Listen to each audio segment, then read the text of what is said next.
Terima kasih, Ya, Pak. sama-sama. Oke, baik. Sekarang pertanyaan sederhananya adalah audit itu apa sih? Gitu. Nggak usah buka buku, pemahaman kalian aja. Kalau buka buku nanti ketahuan. Anda baca atau enggaknya itu ketahuan dari jawabannya. Silakan, ada yang mau nyoba? Ya, silakan. Saya, Pak. Ya, silakan Mbak Salsabila. Menurut saya audit itu, suara saya terdengar nggak ya, Pak? Maaf ya, Pak, lagi Jelas. student soalnya. Jelas, masih terdengar jelas, Mbak. Silakan. Setahu saya, Pak, pemahaman saya, audit itu adalah proses untuk memeriksa laporan keuangan itu sudah sesuai atau tidak dengan standar akuntansi yang berlaku, Pak. Sesuai atau tidak sesuai dengan standar akuntansi berlaku. Oke, baik. Ini masuk ya, masuk dalam definisinya. Oke, masuk. Tapi masih satu aja. Oke, ada yang mau menambahkan? Jawabannya benar, tapi sebagian ya, baru sebagian. Ada lagi yang mau menambahkan? Silakan. Tadi panggilannya siapa, Mbak? Mbak Salsa gitu aja atau Mbak Bila? Mbak atau Mbak Lita? Biasanya di rumah panggilannya siapa? Kalau di rumah Salsa, Pak. Kalau di kampus Oke, suaranya agak kurang jelas. Kalau di kampus namanya siapa? Salsa. Gitu. Oke, kayaknya koneksi internetnya kurang bagus ya, nggak apa-apa. Oke, Mbak Salsa. Selanjutnya silakan yang lain. Oh ya, saya minta bantuan. Setiap pertemuan itu ada notulennya yang mencatat aktivitas pada saat perkuliahan. Nah, misalnya ini tadi ada yang Mbak Salsa bilang ya, jawab. Nah, itu pertanyaannya apa, jawabannya apa, teman-teman ikhtisarkan saja. Karena tadi yang menjawab Mbak Salsabila belum ada notulennya, nanti Mbak Salsabila ngasihkan ke notulennya. Tadi pertanyaannya apa, yang saya jawab apa. Ya. Terus nanti dibuat dua ya. Di setiap pertemuan ada file Word-nya berisi narasi apa saja aktivitas yang terjadi. Tanya jawabnya ya. Jadi bukan materi kuliahnya ya, tapi ke arah aktivitasnya. Nah, kalau misalnya mau nambahkan, Pak, boleh nggak terkait merangkum materinya? Boleh juga ya. Kalau mau nambahkan itu silahkan aja, bebas-bebas saja. Ada yang membuat rangkuman materi yang diberikan, itu boleh. Tapi itu pekerjaan selain notulen, boleh. Nah, yang penting ada notulen tadi. Nanti akan membuat dua ya. Yang satu file Word-nya, yang satu rekap dalam bentuk Excel. Nah, rekapnya cuma satu file saja. Nanti di-share di Google Drive. Yang melakukan notulensi pada pertemuan berikutnya tinggal mengisi. Misalnya, Pak, dalam satu pertemuan ini saya menanyakan 2 kali, menjawab 2 kali. Maka itu dapat poin 3. Nggak usah dipikirkan, Pak, ini pertanyaannya kok kayaknya gampang banget atau jawabannya salah gitu. Meskipun salah sekalipun tetap dimasukkan sebagai poin. Nanti itu hak prerogatif saya memberikan penilaiannya. Apakah nilainya tetap 1 atau saya kurangi menjadi setengah atau sepertiga. Gitu ya. Oke, itu saja ya. Tolong bantuannya. Baik, lanjut. Tadi audit ada lagi yang mau memberikan pendapat atau pencerahan? Silakan. Izin menambahkan, Pak. Ya, silakan Mas Redi. Kan tadi yang Loli bilang itu audit akuntansi. Nah, kalau audit secara umum itu dia melakukan pemeriksaan, mengecek apakah sudah sesuai dengan kriteria dan standar yang berlaku. Gitu, Pak. Oke, baik. Jadi ada proses pengecekan atau pemeriksaan, ya apakah suatu apa tadi kamu sebut? Suatu hal itu sudah sesuai dengan standar atau kriteria yang berlaku. Halnya itu apa maksudnya? Tergantung apa yang diaudit, Pak. Kalau misalnya kayak akuntansi kan yang diaudit laporannya. Oke, itu mungkin saya gampangkan fakta gitu ya. Ada fakta yang dikumpulkan, ya, terus kemudian diperiksa, dicocokkan dengan yang kriterianya gitu ya. Oke, masuk. Jadi ini masuk lagi, ini sudah lebih mengarah ke definisi yang sempurna. Masih mau disempurnakan lagi, silakan. Kalau ada yang mau nambah, silakan. Izin menambahkan, Pak. Ya, silakan, Mbak Aprilia. Menurut saya ini ulang tahun ya? Belum. Ya, silakan. Menurut saya audit itu penilaian atau evaluasi terhadap suatu perusahaan yang biasanya menghasilkan pendapat atau opini gitu, Pak.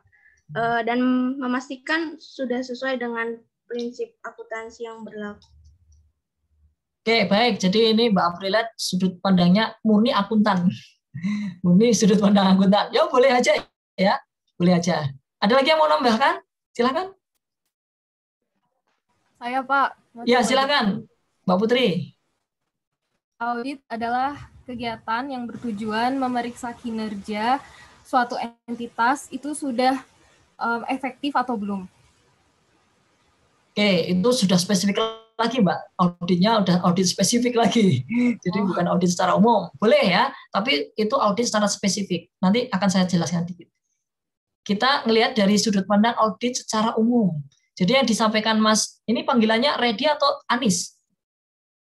Redi, Pak. Biasanya Redi ya.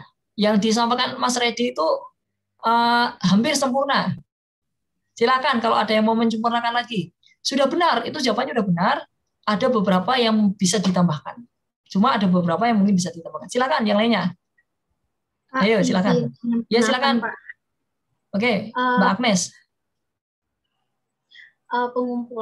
Jadi audit itu pengumpulan dan pemeriksaan bukti terkait laporan keuangan yang diperiksa guna untuk mengevaluasi laporan keuangan tersebut, Pak. Mengevaluasi. Ini umum digabung dengan khusus. Jadi ini tadi udah khusus ini.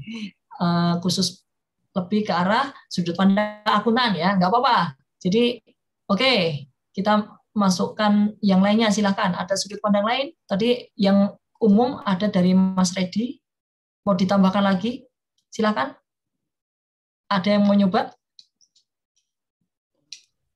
Izin menambahkan, Pak. Ya, silakan Mbak Jasmine. Sebenarnya sudah sama kayak tadi, cuman tambahannya bersifat independen ya, Pak. Jadi tidak terpengaruh dari lain-lainnya. Independennya itu apa? Pemeriksaannya? Iya, auditnya dilakukan secara independen. Oleh pihak yang independen. Itu lebih ke arah auditornya berarti ya, bukan pemeriksaannya. Iya, Pak. Oke. Bagus sekali ya.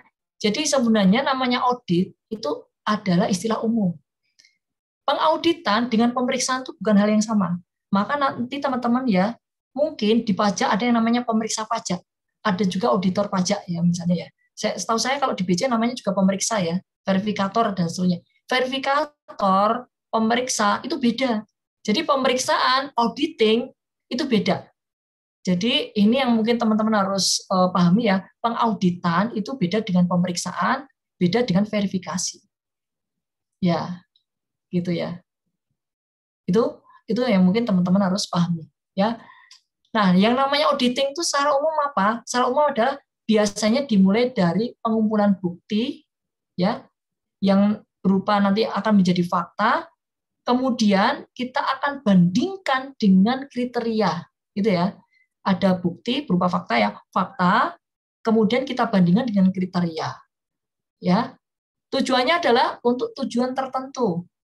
Ya, ada tujuan tertentunya. Tujuannya tidak murni hanya sekedar memberikan pendapat, bisa juga memberikan rekomendasi. Kalau kita kan audit namanya opini ya, jadi mungkin secara umum adalah memberikan rekomendasi. Audit itu seperti itu, nanti memberikan rekomendasi. Kalau di audit atas laporan keuangan itu biasanya kita memberikan opini, gitu ya, memberikan opini kalau audit atas laporan keuangan. Nah kemudian dilakukan oleh pihak yang berkompeten dan independen. Nah ini yang penting ya, apapun jenis pengauditannya itu wajib dilakukan oleh orang yang berkompeten dan independen. Jadi istilah ini sebenarnya universal, untuk jenis audit apapun bisa. Nah, tinggal nanti sekarang kita lihat apa yang dimaksud dengan fakta, apa yang dimaksud dengan kriteria. Nah, sekarang kita lihat contohnya untuk akuntansi. Oke. Nah, untuk akuntansi, ini ada yang menambahkan ya. Audit merupakan proses membandingkan yang sebenarnya dengan yang seharusnya. Nah, ini sama ya, tadi ada fakta, ada kriteria. Yang sebenarnya itu fakta, yang seharusnya adalah kriteria. Oke. Jadi ini nggak ada masalah. Benar ya, benar juga. Nah, sekarang kalau kita lihat ya, ini contohnya, kalau menurut akuntansi bagaimana? Nah, kalau kita lihat menurut akuntansi, nah kira-kira seperti ini. Contohnya, Pak, kalau atas laporan keuangan bagaimana? Nah, atas laporan keuangan, maka yang menjadi fakta adalah, faktanya apa kira-kira? Kalau laporan keuangan, faktanya adalah apa? Ya, laporan keuangannya sendiri dong. Kriterianya apa? Audit atas laporan keuangan, faktanya dia laporan keuangan. Betul nggak? Nah, kriterianya apa?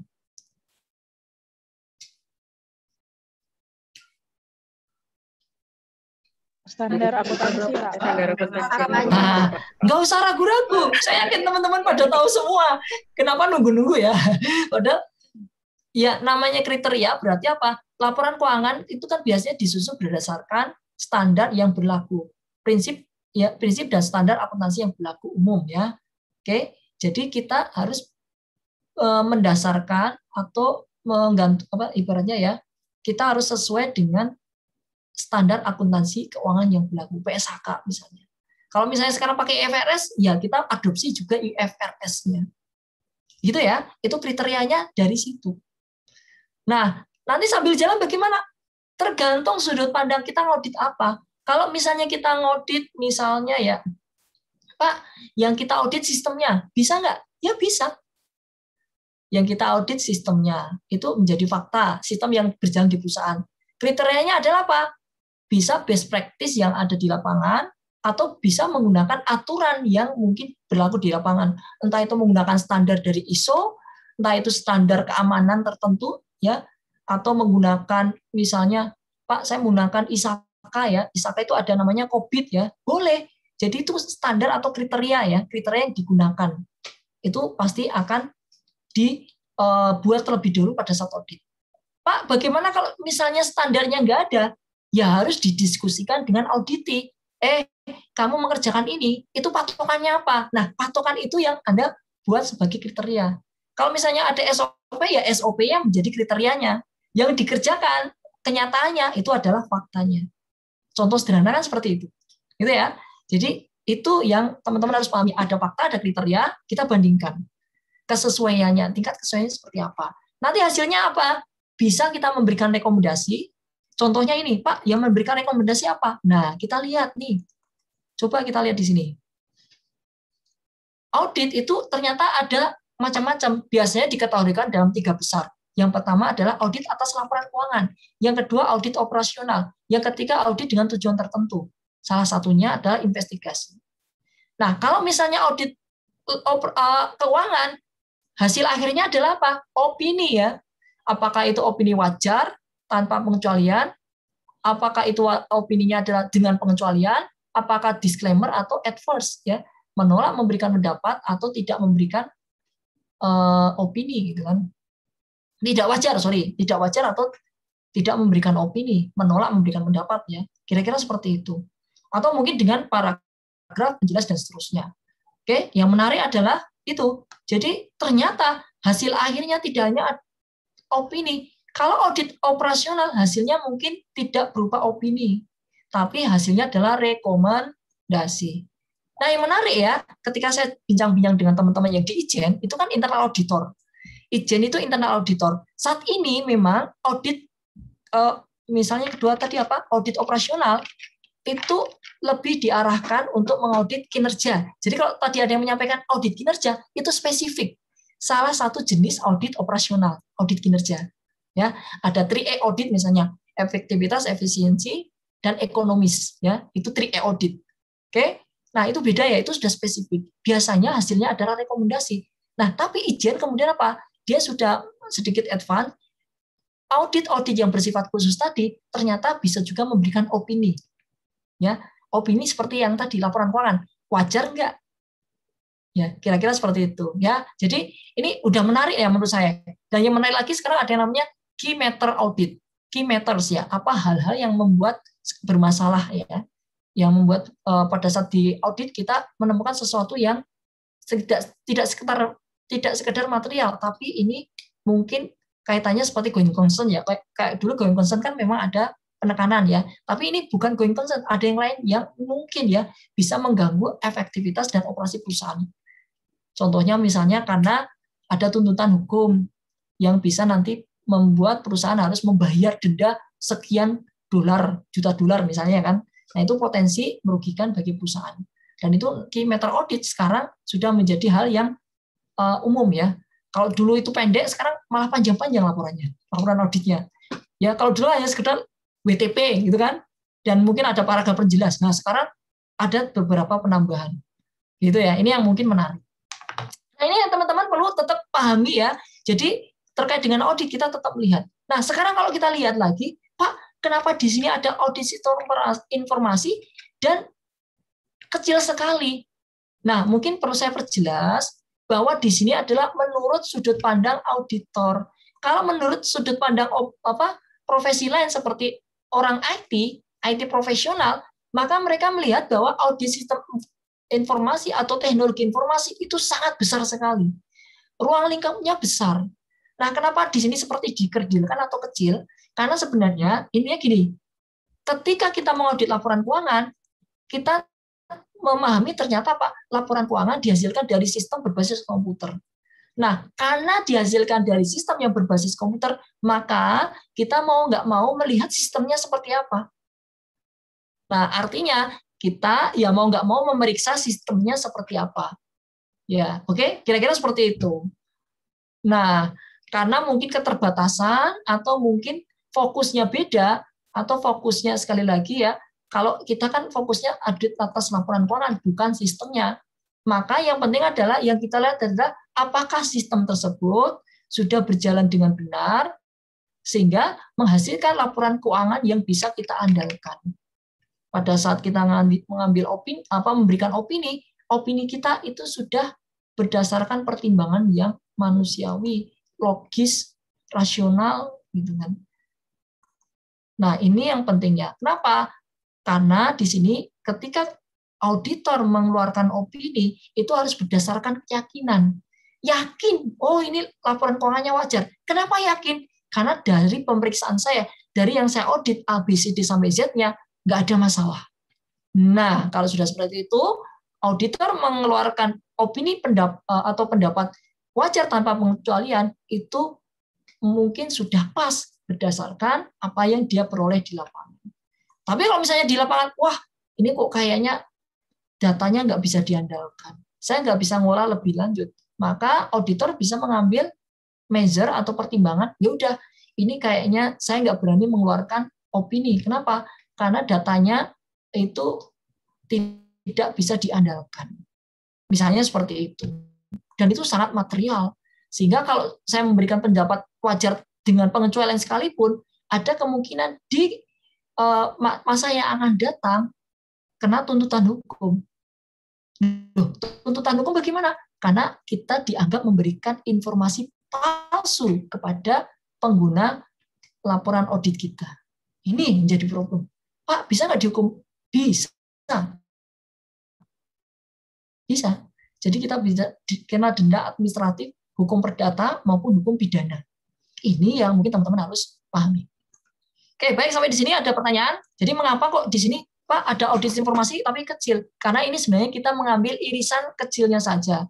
Kebetulan laporan keuangan dihasilkan dari sistem berbasis komputer, maka mau nggak mau kita harus melihat bagaimana aplikasi itu berjalan dan menghasilkan laporan tadi.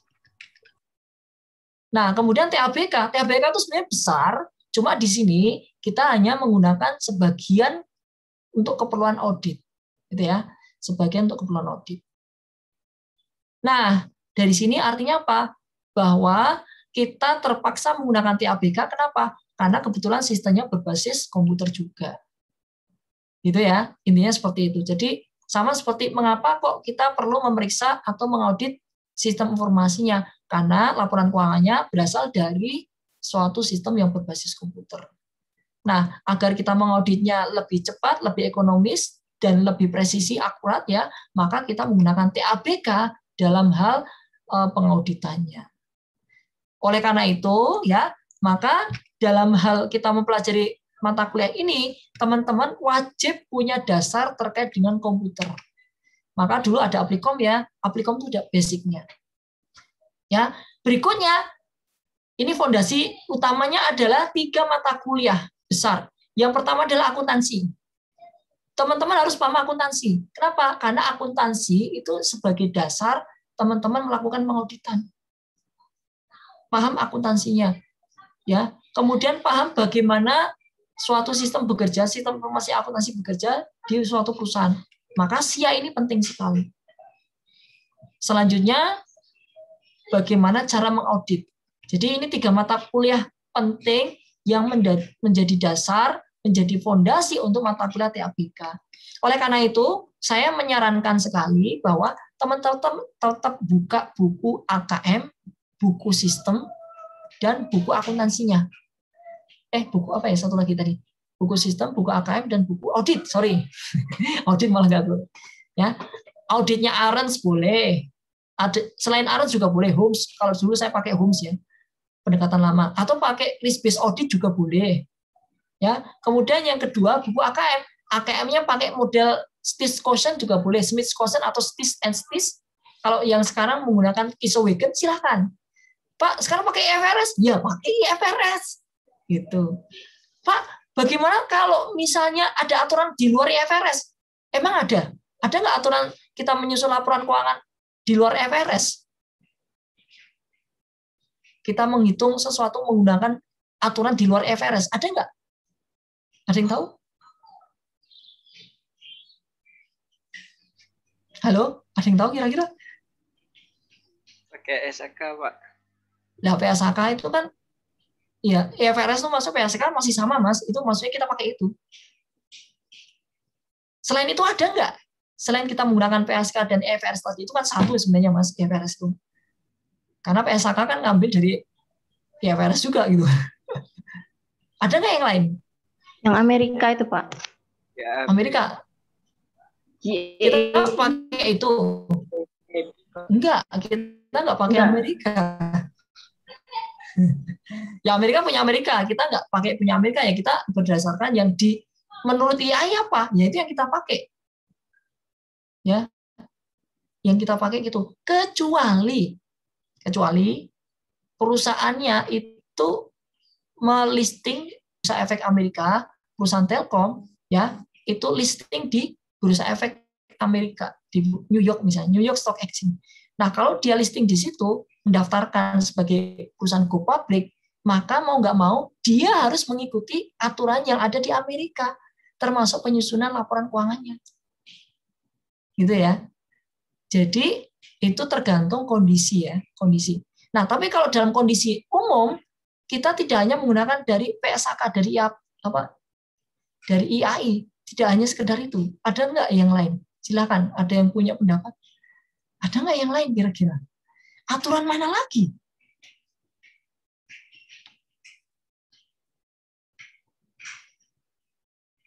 Ada nggak kira-kira?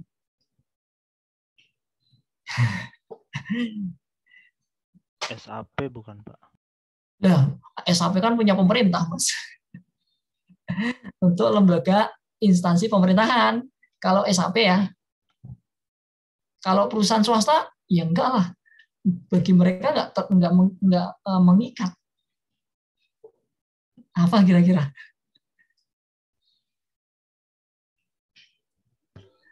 Nggak tahu, Pak. Nggak tahu. IASB, Pak. Apa? Apa, Mbak? Tadi ada yang celetuk siapa? Apa namanya? IASB, Pak. IASB. Apa itu?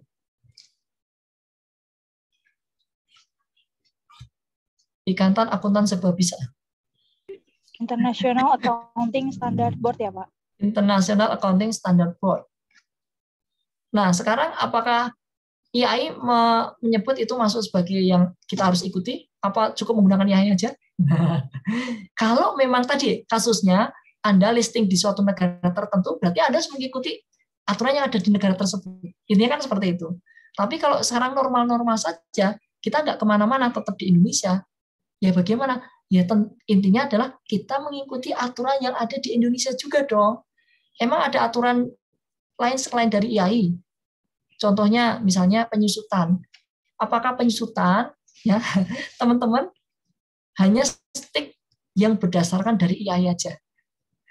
Karena dalam hal penghitungan itu ada penyusutan menurut pajak. Perhitungan pajak. Apakah perhitungan pajaknya itu diatur IAI? Ya enggak lah, yang atur ya Kemenkyu kan. Betul nggak? Jadi istilahnya ada banyak juga aturan yang terkait ya, yang mungkin nanti akan diadopsi oleh perusahaan dan wajib digunakan oleh perusahaan. Contoh yang lain misalnya perbankan. Perbankan mereka ada aturan Basel ya. Basel itu pakai. Ya harus ngikutin aturan yang ada di situ. Ya, Basel ya. Meskipun sebenarnya secara laporan keuangan itu tidak banyak yang mungkin ini ya. Tapi dalam hal menyusun laporan keuangan itu nanti akan mungkin misalnya minimal masuk dalam catatan atas laporan keuangan. Masuk di situ.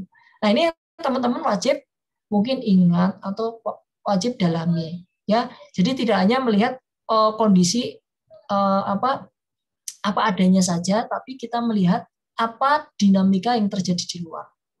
Bahkan yang terjadi terbaru ini, saya sendiri juga agak sedikit lost karena jarang lihat ke lapangan ya, ternyata sudah mulai banyak itu. Silakan teman-teman lihat laporan keuangan dan laporan hasil auditnya.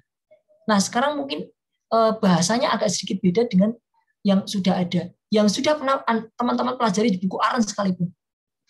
Itu ada update-nya mungkin. Dalam waktu dekat mungkin Arens sudah ada update yang baru terkait dengan akuntansi yang laporan audit yang terbaru gitu ya, modelnya seperti apa. Silakan teman-teman lihat aja, cek ya. Saya juga ngelihat ternyata memang beda. Sudah agak beda. Oke ya, ini contohnya. Nah, baik, kita kembali ke laptop, ke sini ya. Jadi intinya itu 3 mata kuliah yang tetap teman-teman harus pelajari yang mendasari mata kuliah TABK ini. Nah, sekali lagi tadi saya sampaikan bahwa yang kita lakukan ini pengujian auditnya masih sama dengan yang manual sebenarnya. Intinya seperti itu. Ya, sama seperti yang manual, proses auditnya mirip-mirip, cuma kita menggunakan alat saja. Bedanya di situ. Menggunakan alat. Nah, sekarang, Pak, kira-kira apa yang akan kita pelajari selama 1 semester ke depan? Nah, kira-kira apa yang kita pelajari selama 1 semester ke depan? Lebih banyak bersifat praktikum. Jadi, konsep ini semuanya hanya dibahas di pertemuan pertama. Entah itu mengenai konsep audit, pengendalian internal, kemudian tahapan audit, dan pendekatan yang kita lakukan untuk TABK. Tekniknya apa saja sih? Itu dibabat habis di pertemuan pertama ini. Jadi kalau misalnya saya hari ini nggak selesai menyampaikan materi, silakan teman-teman bisa baca, dan mungkin nanti bisa dikuiskan pada pertemuan-pertemuan berikutnya. Sifatnya kuisnya konsep. Nah, sejak pertemuan kedua sampai dengan pertemuan ke-15, itu semuanya praktikum. Nggak ada yang bersifat konsep lagi. Konsep mungkin dikit-dikit, tapi lebih banyak langsung ke praktikum. Nah, kalau misalnya teman-teman ini mau aman, berarti apa? Sejak pertemuan kedua, itu sudah disiapkan laptopnya. Ya, jadi tolong mulai pekan kedua, berarti laptopnya harus standby. Karena nanti latihan langsung. Pak, boleh nggak hanya ngelihat saja? Ya, bisa-bisa aja sih. Cuma saya yakin itu tidak akan masuk kalau tidak mencoba. Kuncinya apa? Kuncinya sekali lagi, semakin banyak jam terbangnya, itu semakin bagus. Kenapa? Kalau Anda jam terbangnya banyak, Anda kemungkinan bertemu dengan kesalahan itu semakin besar. Kita sering ketemu error ya, itu akan semakin besar. Nah, kalau kita ketemu error, berarti kita akan berusaha keras mencari tahu bagaimana mengatasi error tadi. Gitu ya. Intinya seperti itu. Nah, semakin banyak perbendaharaan atau kosakata error yang Anda temui, maka semakin bagus. Kenapa? Berarti nanti pada saat di lapangan, ketika menemukan kesalahan yang sama, teman-teman langsung ini dulu kesalahan seperti ini. Karena penyebabnya ini. Cara penyelesaiannya adalah ini. Gitu. Nah, itu yang diharapkan dari TABK. Jadi teman-teman sebenarnya cukup banyak jam terbang saja. Ya, sambil ngolah-ngolah data, mungkin mempelajari mata kuliah lain, nyoba-nyoba menggunakan Excel. Silahkan aja. Asal tidak mengganggu mata kuliah lainnya. Nah, berikutnya ya, pertemuan kedua, ini kita membahas mengenai bagaimana menggunakan Excel untuk audit. Mulai dari pertemuan kedua. Jadi ini sebagian besar materi itu semuanya adalah Excel. Office ya, kita menggunakan spreadsheet. Pak, apakah harus Excel? Tidak harus. Teman-teman bisa menggunakan Office versi yang lain seperti OpenOffice, LibreOffice yang open source dan gratisan, Ada juga yang WPS gratisan tapi bukan open source, ya, atau yang lainnya. Silahkan. Kalau saya sih nyaranin kalau memang tidak menggunakan Excel, pakai minimal WPS. Karena WPS itu ringan, ya. Saya nggak tahu yang terbaru berat atau enggak, tapi yang lama-lama itu ringan. Ya, ini mulai pertemuan kedua, kita langsung melakukan bagaimana contohnya ya menggunakan simulasi sejajar. Nah, simulasi sejajar itu istilah baru ya. Mungkin teman-teman, Pak, apa sih yang dimaksud dengan itu? Ya, ini mungkin saya akan berikan ilustrasi aja nanti ya. Ilustrasi sederhananya adalah dari sudut pandang tadi. Teori audit. Audit itu apa? Membandingkan fakta dengan kriteria. Gitu ya. Nah, simulasi sejajar sama seperti itu. Pak, apa maksudnya simulasi sejajar? Nah, ini saya akan jelaskan sedikit ya. Bentuknya seperti ini. Jadi ini mungkin saya terlalu jujuk ya. Salah juga sebenarnya. Langsung jujuk ke istilah yang kebetulan ada di RPS ya, tapi mau nggak mau ini saya jelaskan aja. Sebentar, ini sudah belum di-share ya. Belum saya share. Oke, saya share. Nah, seperti ini. Jadi intinya, simulasi sejajar itu, kita membandingkan fakta dengan kriteria. Cuma bedanya adalah kriterianya didapat dari mana. Nah, ini yang menjadi pembeda teknik simulasi sejajar dengan yang lainnya. Nah, tadi yang namanya audit adalah kita bandingkan fakta. Misalnya ini ya, laporan keuangan menurut auditan atau pihak yang kita audit. Kita bandingkan dengan laporan keuangan menurut kriteria. Nah, kriteria itu diambil dari mana? Nah, cara untuk mendapatkan kriterianya adalah auditor minta data dari auditee atau pihak yang kita audit. Kita minta data. Di samping meminta data, kita juga meminta faktanya, yaitu laporan keuangan yang dihasilkan dari aplikasi milik auditan. Ya, jadi kita minta dua data ini aja. Terus kemudian di sisi lain, auditor setelah mendapatkan data transaksi misalnya dalam 1 tahun ya, kemudian diolah menggunakan program milik auditor sendiri. Jadi dia melakukan rekonstruksi ya berdasarkan data-data yang diperoleh dari auditan, dari pihak auditan ya, pihak yang diaudit ya. Nah berikutnya ini akan menghasilkan laporan keuangan kan menurut versi auditor. Nah, laporan keuangan menurut versi auditor itu yang kita sebut sebagai kriterianya. Nanti kemudian apa? Fakta. Ya, ini faktanya ya. Jadi kalau boleh dibilang ini adalah fakta. Kita bandingkan dengan kriterianya. Nah, ini fakta dengan kriterianya. Kita bandingkan, baru kemudian kita lihat. Oh, ternyata sama gitu. Kalau hasilnya sama artinya apa? Hasilnya sama artinya sistem yang digunakan oleh perusahaan itu sudah mengolah secara benar. Kenapa? Karena laporan keuangan yang dihasilkan itu bisa diandalkan. Buktinya apa? Nah ini ketika kita menggunakan aplikasi lain, menurut auditor, ternyata hasilnya sama. Gitu. Oke, jadi kesimpulannya adalah apa? Ya kesimpulannya aplikasinya nggak bermasalah. It's okay, aplikasinya mantap. Ya, kira-kira seperti itu. Oke, sampai di sini ada pertanyaan? Ya, ada pertanyaan sampai di sini? Belum, Pak. Belum ya. Ini berikutnya. Nah, setelah berikutnya kita mengolah data secara sederhana ya. Jadi kita mengolah data secara sederhana dengan cara apa? Ini loh ada laporan menurut auditan. Nah, coba kita akan membuat laporan yang sama dengan menggunakan Excel. Itulah yang akan kita capai di pertemuan kedua. Jadi misalnya, ini loh ada data mentah, terus kemudian kita buat menjadi neraca, kita buat menjadi laporan penjualan, laporan laba rugi, atau laporan lain-lain yang memang nanti akan kita bandingkan. Jadi tujuan pertama adalah yang ini, kita merekonstruksi. Oke ya. Nah, pertemuan kedua ini akan dilanjutkan pada pertemuan 5 dan 6. Nah, teknik simulasi sejajar tersebut nanti akan dilengkapi pada pertemuan 5 dan 6. Nah, kan tadi baru kita menghasilkan.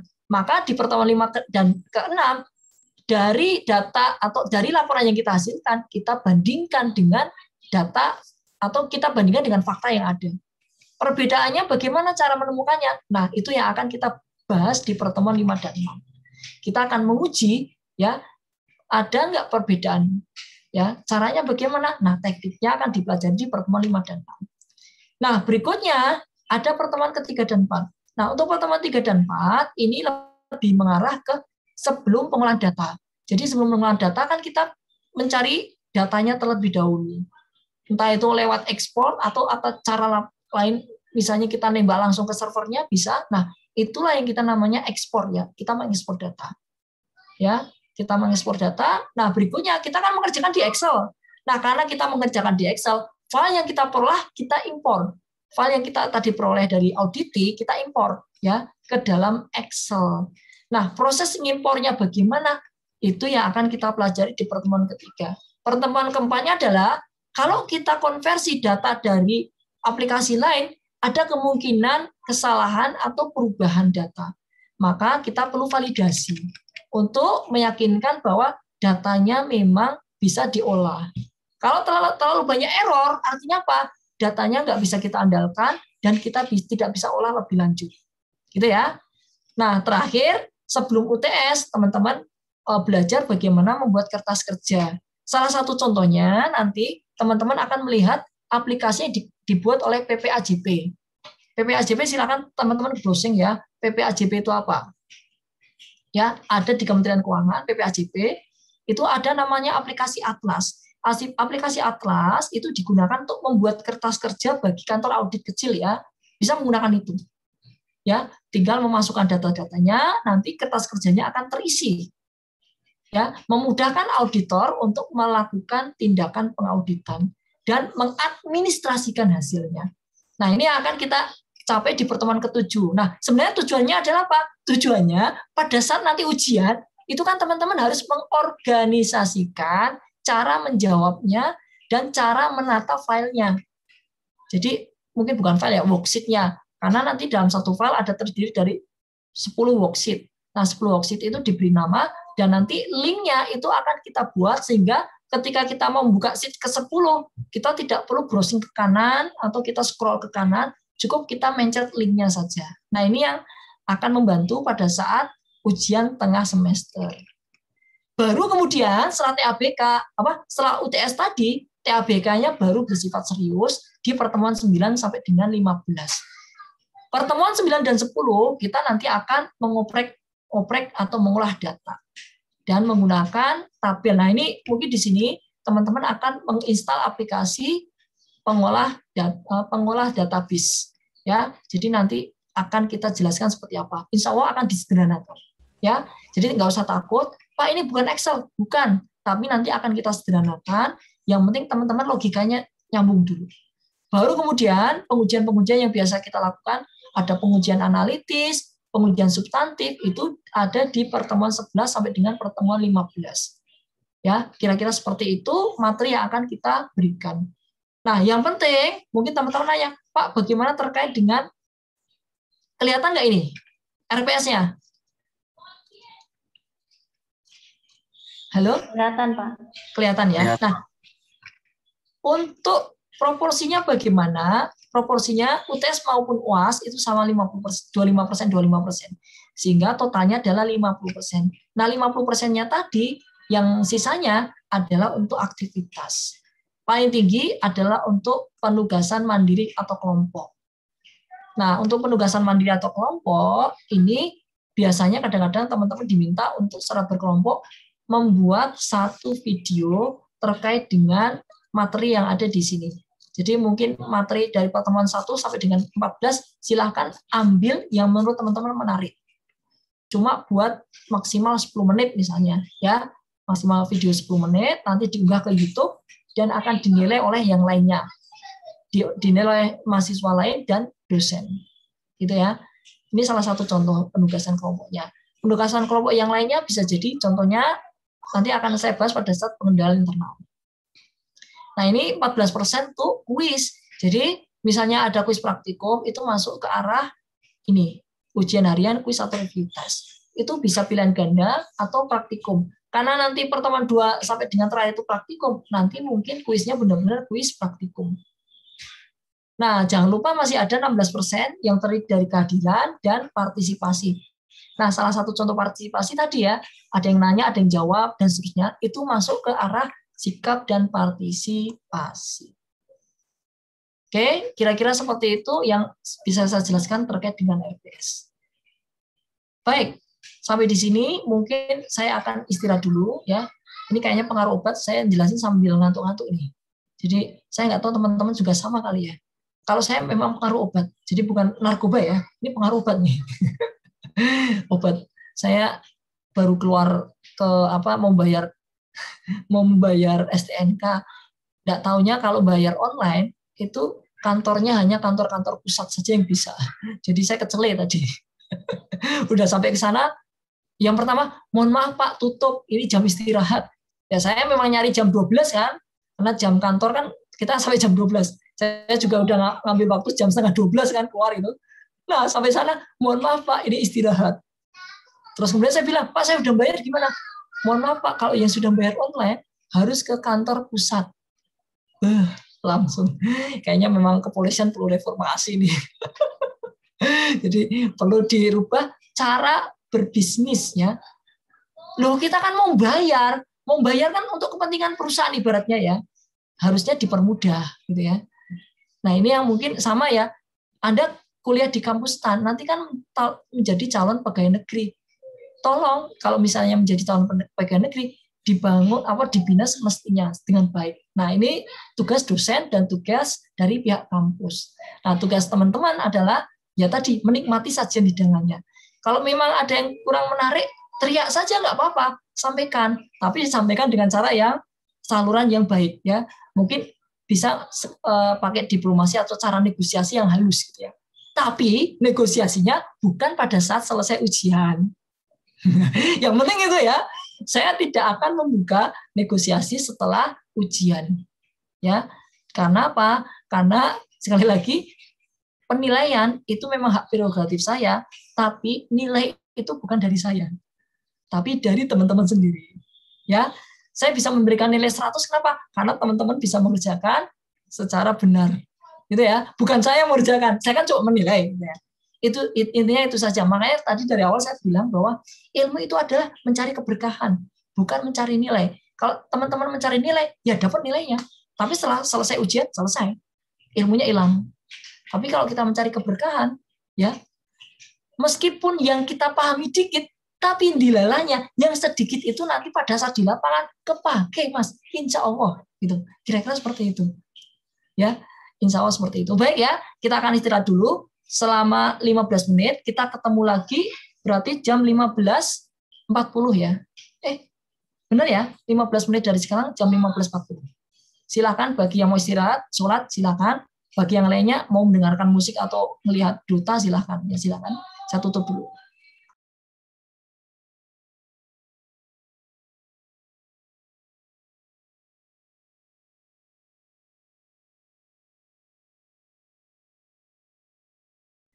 Ketikkan 12, bagi yang genap ketikkan 5.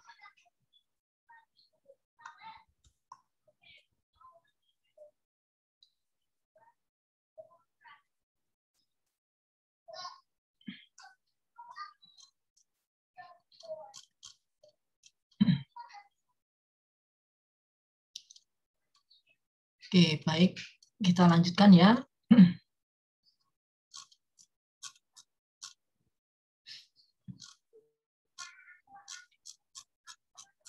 Oke, jangan sampai ada yang bisik-bisik. Tadi genap apa ya? Oke, baik. Saya lanjutkan materinya. Jadi terakhir kita bahas mengenai apa? Terakhir.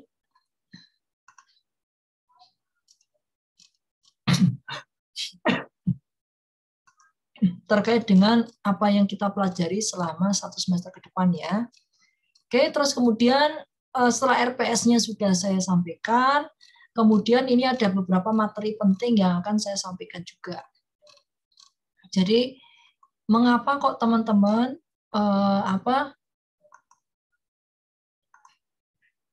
menggunakan TABK gitu ya. Menggunakan TABK itu ada problemnya yang akan kita sasar. Tadi secara gamblang saya sampaikan bahwa Mengapa kita pakai TABK? Karena kebetulan sistem akuntansi, informasi akuntansi digunakan perusahaan sudah berbasis komputer. Jadi kalau kita menggunakan cara lama, cara konvensional untuk mengaudit, maka tadi ada biayanya juga membengkak karena waktu pengauditannya menjadi lebih lama secara manual, gitu ya. Yang harus dikerjakan secara komputer baru bisa. Tapi kalau secara manual bisa sih bisa, tapi waktunya panjang dan butuh tenaga kerja yang lebih banyak lagi. Tenaga kerjanya apa ya? Auditor ya, akuntannya sendiri harus lebih banyak. Gitu ya, kira-kira seperti itu. Itu gambaran kasarnya lah, kira-kira seperti itu. Nah, berikutnya kita akan lihat TABK itu sendiri ya, secara garis besar, mulai dari sisi aplikasi yang akan kita audit. Ya, kita lihat pendekatan, terus dalam sistem itu apa yang terjadi. Nah, kira-kira kan seperti itu. Nah, mungkin di pelajaran sistem, teman-teman sudah memahami bahwa yang namanya sistem adalah seperangkat komponen yang saling terkait dan bekerja sama untuk mencapai tujuan tertentu. Gitu kan, intinya kan seperti itu. Sekarang kalau kita lihat di TABK itu apa? Dalam sistem yang berbasis komputer itu isinya seperti apa? Nah, pada dasarnya, ini secara garis besar, intinya adalah ada pemrosesan yang dimulai dari input ya. Jadi ada aktivitas yang kemudian kita masukkan ke dalam aplikasi kejadian tadi. Misalnya terkait dengan transaksi. Transaksi apa misalnya? Transaksi penjualan misalnya. Nah, transaksi penjualan kita input ke dalam aplikasi.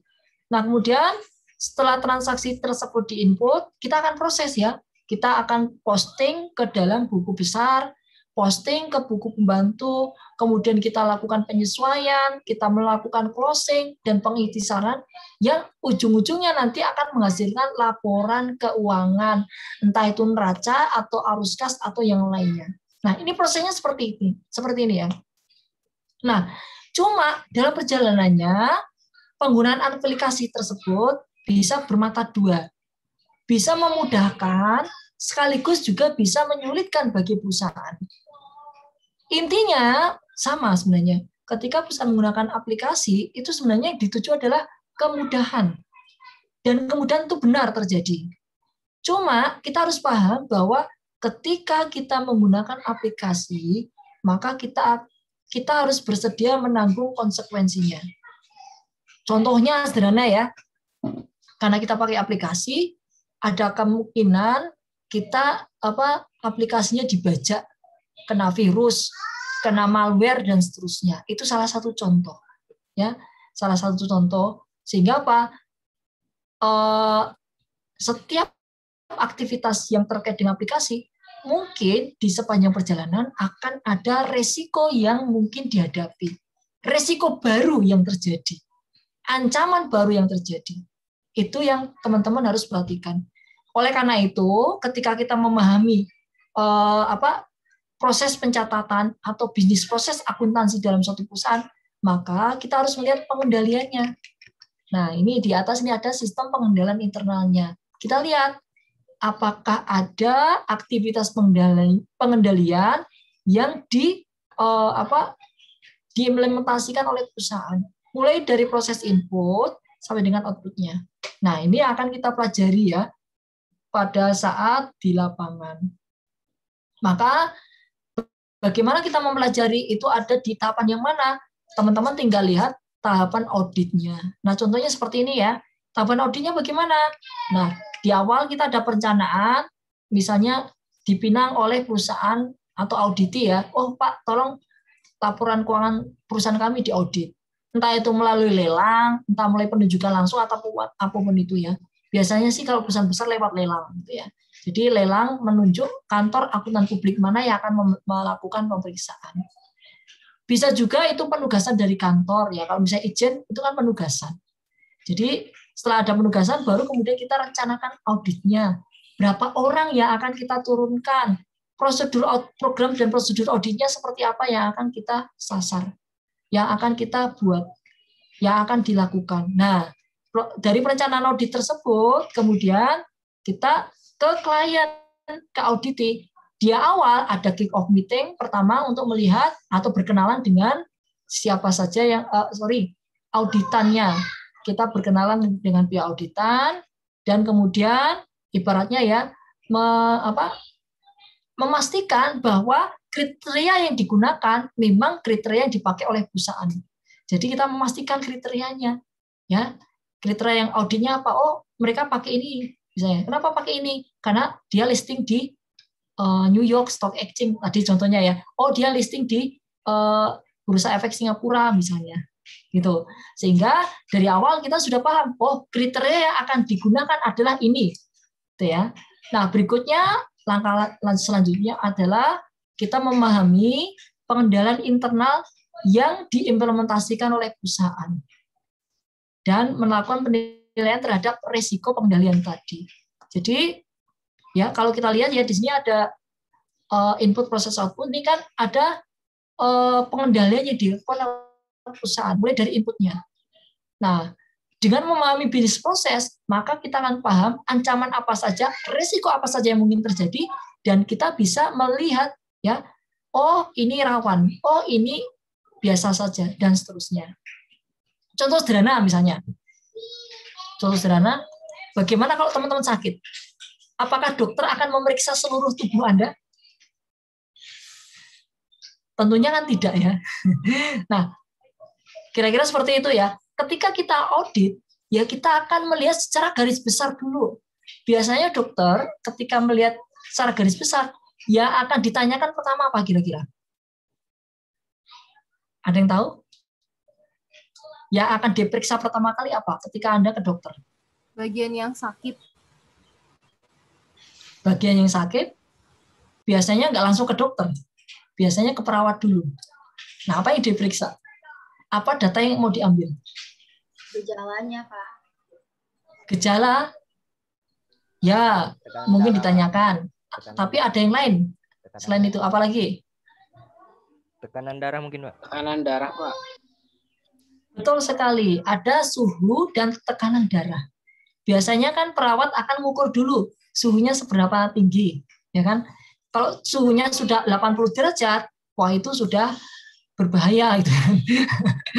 80 derajat itu luka bakar, Pak. Jadi suhunya sudah di atas 39 derajat itu sudah berbahaya. 40 derajat berbahaya. Kalau misalnya istilahnya adalah kalau bahasa Jawanya step gitu ya. Nggak tahu kenapa step padahal bahasa Jawanya adalah langkah gitu ya. Jadi kita lihat ya dari sisi apa tadi suhu badan. Yang kedua tekanan darah. Ya, tekanan darah. Pak, apakah perlu dicek kolesterol? Enggak, belum tentu ya. Cek darah juga belum tentu. Nah, kalau sekarang, Pak, bagaimana kalau sekarang karena ini ada COVID, itu ada cek tambahan, yaitu apa? Apakah kena COVID atau tidak? Ya kan harus antigen, pakai swab atau pakai cara apapun itu ya. Entah rapid test atau langsung pakai PCR gitu kan. Nah, itu sekarang harus seperti itu meskipun kita berobat bukan karena COVID tapi karena penyakit yang lain gitu kan. Tapi intinya kira-kira ya pasti ada hal-hal yang awal yang kita peroleh dari perusahaan. Nah, itulah perlunya kita memahami bisnis proses yang ada di perusahaan. Kenapa? Karena dengan memahami bisnis proses yang terjadi di perusahaan, kita jadi paham, oh ternyata bisnis proses perusahaan itu punya resiko atau ancaman utama. Ancaman utamanya apa misalnya? Kalau misalnya bisnis retail dengan perbankan, saya yakin resikonya berbeda. Kalau bisnis perbankan, ancamannya adalah kredit macet, misalnya ya. Nah, itu yang kita sebut sebagai resiko melekat. Ya, resiko melekat. Dari awal kita bisa memahami, oh industrinya apa? Industri perbankan. Maka kita akan langsung nyangkut, oh di industri perbankan biasanya yang menjadi fokus salah satunya adalah non-performing loan-nya, kredit macet. Gitu ya. Itu area yang rawan. Gitu. Jadi dari awal kita sudah memetakan risiko yang bersifat melekat dulu. Inherent risk ya, bahasa Jawanya adalah inherent risk-nya. Ifah mungkin Udah dimatikan ya. Oke, jadi inherent risk. Oke, kira-kira seperti itu ya. Di awal kita akan mencari tahu itu, ya. Makanya kita akan melihat inherent risk-nya berapa, sekaligus mencoba melihat pengendalian internalnya. Minimal kita lihat punya SOP enggak. Kalau perusahaan punya SOP, minimal kita tahu, oh ini ada contoh loh pengendaliannya apa saja. Ya, punya aktivitas pengendaliannya lewat SOP tadi. Nah, baru kemudian kita uji, ini ada SOP-nya, jalan nggak sih? Gitu. Nah, itu salah satu yang kita uji di berikutnya. Jalan nggak sih? Itu namanya test of control. Kita icip-icip, istilahnya kalau bahasa sang sekretariatnya adalah test the water. Kita menguji ajak-ajak dulu, ada bagus banget sistemnya. Pelaksanaan juga bagus. Oke banget. Nah, kalau misalnya oke banget, maka kita bisa agak senang ya di perform substantive test-nya, pengujian yang lebih detail itu kita akan lebih nyaman. Oke, seperti itu. Tapi bagi auditor senior itu ya kalau mendapatkan test of control yang tidak. Kenapa? Karena mungkin cantik di luar, tapi brengsek di dalam. Misalnya seperti itu kan, contohnya seperti itu. Oh, kelihatannya laporan keuangannya bagus banget, tapi ternyata itu kosmetik doang, gitu kan. Itu sifatnya kosmetik doang, di dalamnya banyak ditutup-tutupi. Nah, makanya ketika kita melihat internal kontrolnya kok kelihatan bagus-bagus saja, itu belum tentu bahwa itu perusahaannya oke. Auditor itu harus memiliki kalau nama bahasa auditnya apa ya? Jadi kita skepticism, professional skepticism. Kita tetap harus skeptis. Meskipun manajemennya bagus, ya kita tidak menutup mata bahwa manajemen bisa berbuat jahat. Gitu ya. Ini professional skepticism seperti itu. Jadi kita punya pandangan default nolnya adalah manajemen oke, tapi dia juga bisa melakukan tindakan kecurangan. Intinya seperti itu, bukan suudon ya, beda dengan suudon, beda ya. Bedakan dengan suudon. Dari awal kalau suudon adalah kita menganggap wah manajernya nih brengsek nih, bermasalah. Nah, kalau seperti itu ya bukan professional skepticism. Baru kemudian kita lakukan substantive test. Kalau test of control-nya baik-baik saja, maka untuk perform substantive test-nya itu bisa tidak terlalu luas dan tidak terlalu dalam. Ya. Kecuali tadi auditor justru merasa kok kayaknya saya nggak ada yang nggak serak ya. Ini too good to be true. Harusnya ada masalah, tapi kok masalahnya nggak saya tahu gitu. Nah ini yang dirasakan oleh auditor senior seperti itu. Pasti ada sesuatunya deh gitu. Kalau misalnya contoh sederhana ya, ini kok sungai kok kayaknya tenang-tenang saja gitu kan. Padahal sebenarnya apa? Di bawahnya arusnya deras. Nah ini kira-kira seperti itu. Jadi auditor harus melihat bahwa air tenang itu belum tentu ibaratnya nggak ada masalah. Bisa jadi di bawahnya arusnya deras. Nah, air beriak, air yang benar-benar kalau kelihatan dari luar itu kacau, belum tentu di dalamnya juga kacau, belum tentu ya. Jadi itu kita harus buktikan. Nah, auditor itu buktikan, ya betul nggak? Nah, gitu. Baru kemudian melengkapi audit, ya membuat laporan audit dalam bentuk dokumentasi kertas kerja dan memberikan opini atau pendapat. Selesai. Nah, sambil berjalan, nah ini kita lihat ya, kalau dulu kita kan pakai cara manual, bikin report kita ketik, dokumentasi kita langsung gambar, pakai gambar ya pulpen, pakai kertas, kita gambar flowchart-nya. Dulu seperti itu. Nah, kalau sekarang, mulai dari perencanaan audit pun, itu ada aplikasi yang bisa kita gunakan. Oke, ya. Apa saja contohnya? Nah, contohnya inilah yang disebut sebagai TABK, kategori TABK yang membantu pada saat pengauditan mulai dari A sampai Z-nya. Nah, kalau kita lihat misalnya mulai dari perencanaan sampai dengan menyusun laporan hasil auditnya. Entah itu nanti opini atau rekomendasi atau nanti sampai dengan hal-hal tindak lanjut lainnya. Nah, secara garis besar, ini saya akan berikan contoh. Contohnya seperti ini. Di tahapan perencanaan, ya, yang akan kita lakukan apa? Misalnya, kita mengadministrasikan pekerjaan auditnya mulai dari awal, mulai dari perencanaan awal ya, kapan kita melakukan audit dengan siapa ya, kick off meeting dengan auditi misalnya, sampai dengan menyusun administrasi laporan dan lain-lain. Nah, itu ada di tahapan perencanaan ya. Biasanya aplikasi yang digunakan contohnya adalah Teammate. Nah, Teammate itu aplikasi yang digunakan oleh Inspektorat Jenderal Kementerian Keuangan, Teammate. Yang lain misalnya kita bisa menggunakan Microsoft Project. Nah, Microsoft Project sesuai dengan namanya itu lebih ke arah bagaimana kita mengkoordinasikan suatu proyek ya, pembangunan tertentu. Nah, kalau contoh di sini kita proyeknya adalah mengaudit PTA misalnya. Nah, itu proyeknya seperti itu. Nah, artinya di awal ternyata apa? Kita sudah mulai menggunakan TABK.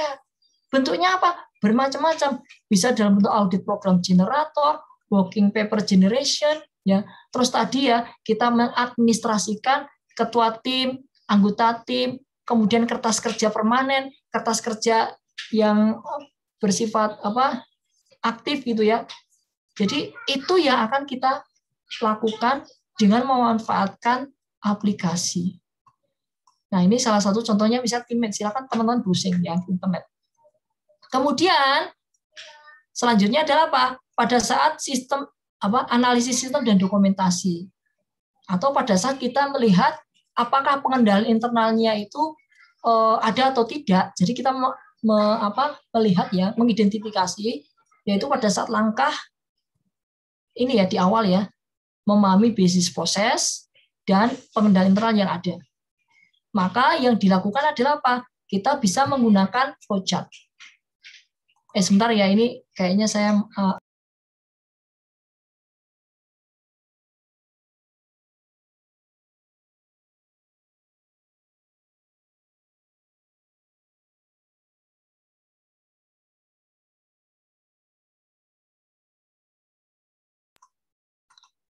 Oke, sorry ya.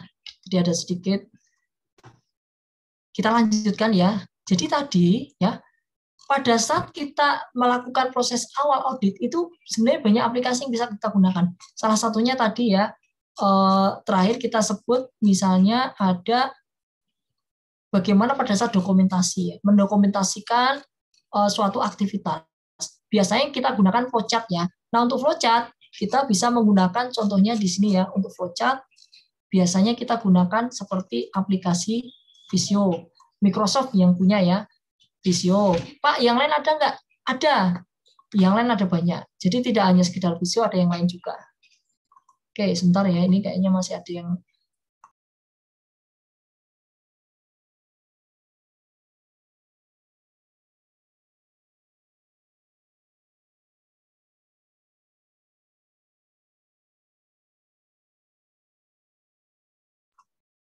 Oke, baik. Kita lanjut lagi ya. Mohon maaf sedikit ada yang mengganggu saya.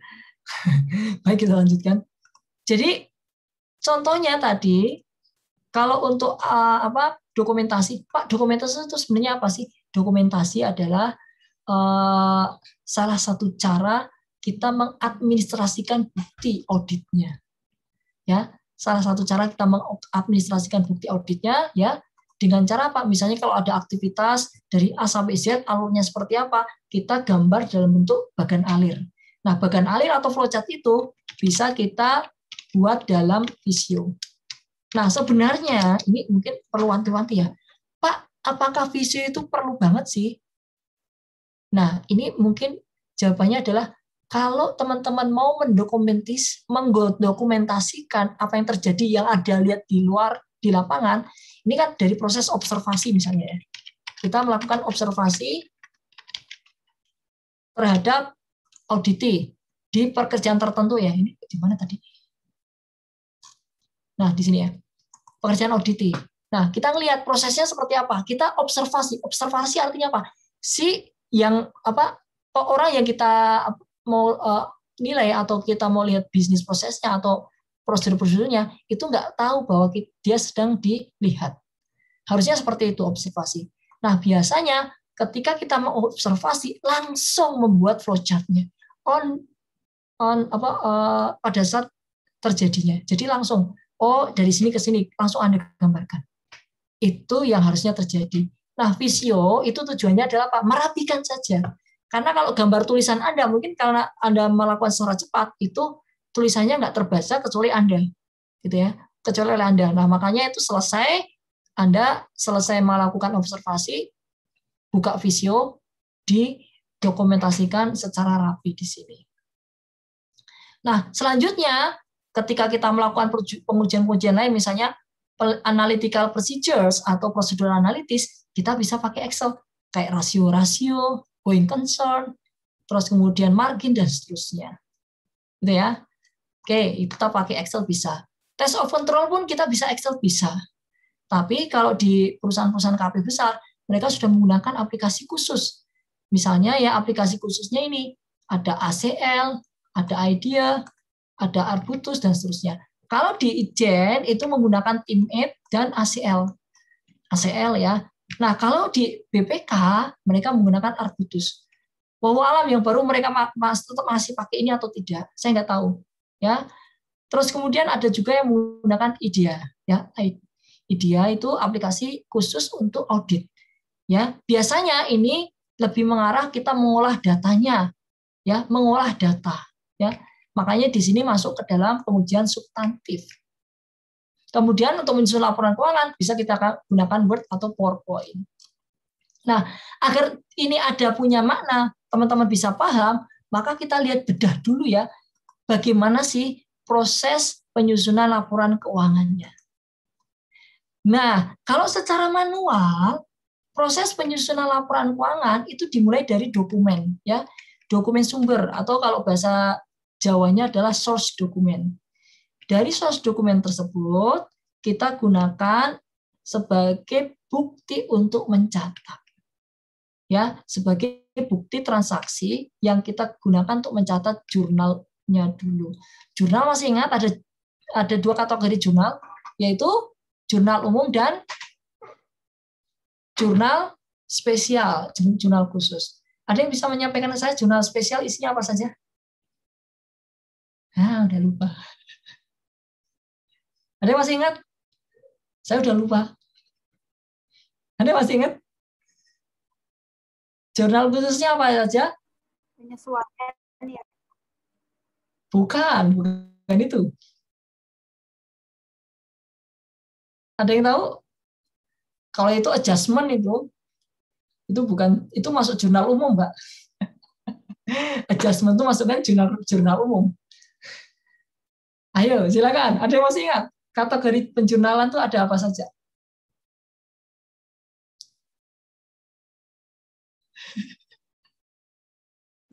Pembelian penjualan bukan, Pak? Kalau penjualan ya, pembelian bisa jadi ya, ada jurnal pembelian, penjualan. Boleh, itu termasuk jurnal khususnya.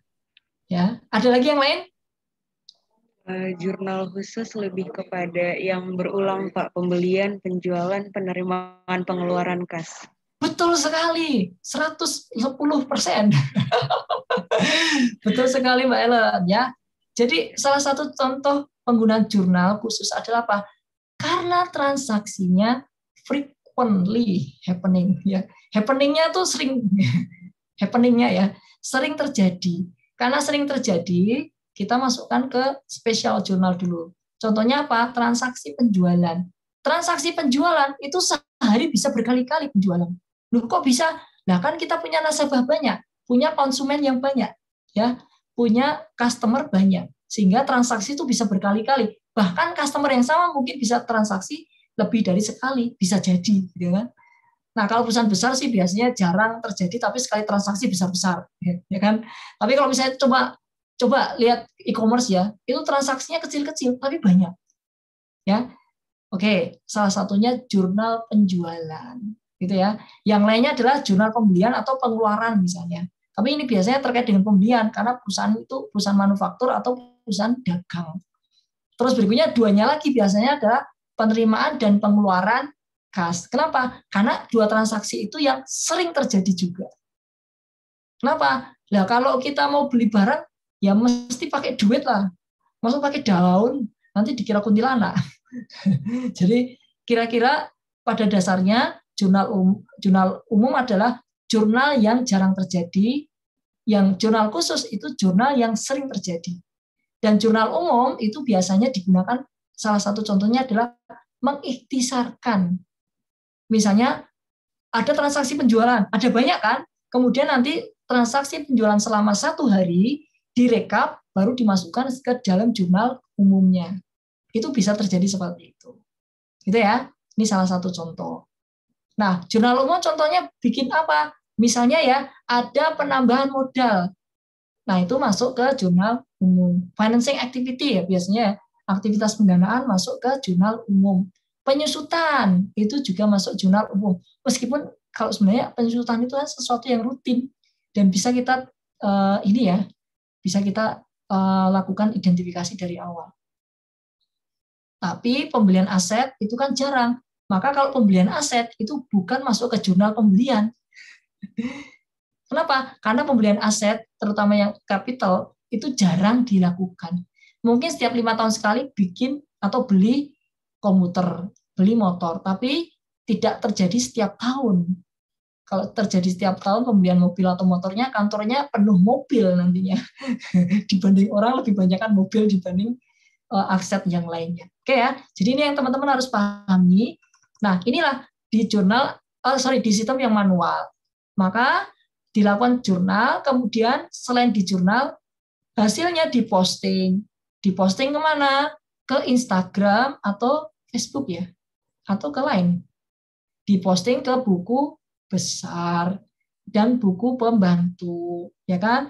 Setelah selesai, itu kan nanti setiap akun, kode akun nanti punya saldonya. Nah, saldo-saldo tadi yang digunakan untuk menyusun neraca lajur. Baru setelah neraca lajur, teman-teman buat penyesuaian tadi. Nah, penyesuaian tadi itu masuk di tadi ya, kaitannya dengan jurnal umum. Jurnal penyesuaiannya ya, misalnya terkait dengan berapa supplies yang dihabiskan. Terus kemudian ada accrual, ada deferral, ada deferral, itu nanti masuk ke jurnal penyesuaian yang setelah dilakukan proses, maka bisa kita susun laporan keuangannya. Nah, hasilnya seperti itu kira-kira. Nah, dari manual ini, kalau kita lihat, itu dilakukan secara sekuensial, berurutan. Gitu ya. Jadi, kalau kita mau langsung laporan keuangan, nggak bisa. Harus ada proses, yaitu bikin neraca lajur dulu. Neraca lajur, ya harus ada yang memposting secara manual dulu.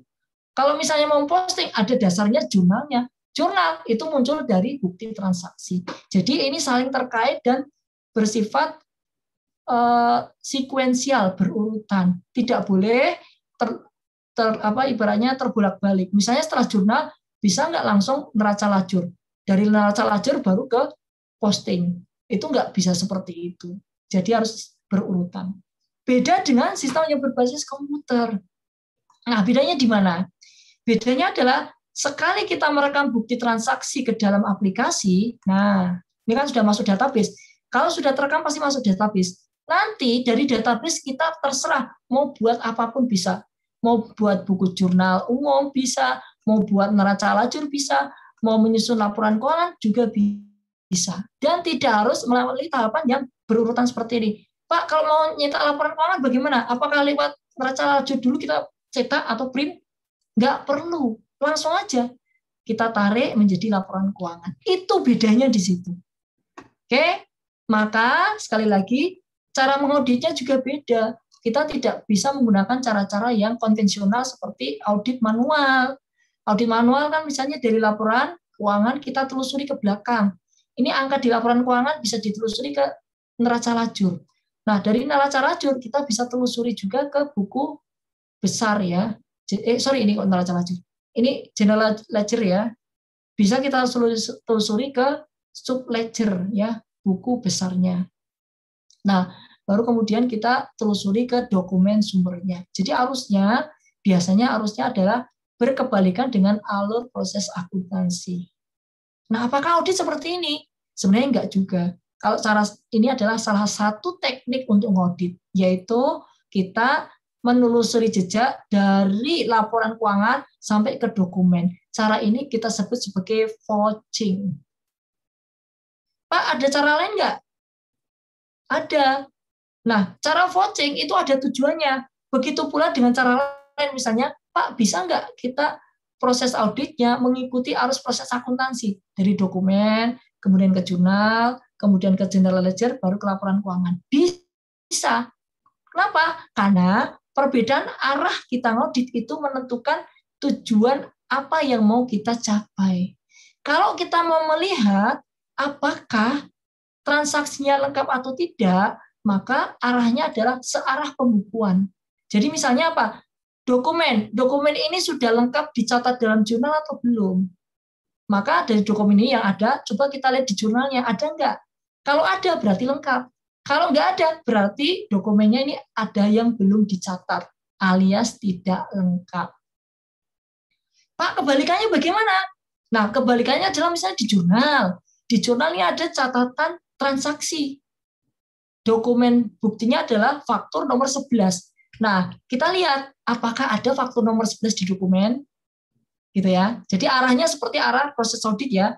Kebalikan dari pembukuan. Nah, kalau kita lihat dokumen ternyata ketemu, berarti itu transaksinya benar-benar terjadi. Real. Itu namanya apa? Existent keberadaan. Asersi manajemen yang akan kita uji adalah bahwa transaksi itu benar-benar terjadi. Nah, kalau misalnya ternyata nggak ketemu di dokumen, artinya apa? Bisa jadi itu transaksi fiktif. Ya, transaksi fiktif. Tidak pernah terjadi. Pak, kok ada di jurnal? Berarti ada yang berbuat curang, memasukkan transaksi tersebut dalam jurnal. Oke ya, kira-kira seperti itu. Nah, inilah cara kita mengaudit itu seperti itu. Baik konvensional maupun yang bersifat computerized. Tapi yang saya sampaikan tadi ini lebih banyak bersifat sebagai contoh yang konvensional. Nah, bagaimana kalau yang bersifat ini? Nah, aplikasi berbasis komputer. Nah, ini menarik. Sekarang saya tanya, teman-teman sudah pernah dengar yang namanya ETLE? Ada yang tahu ETLE?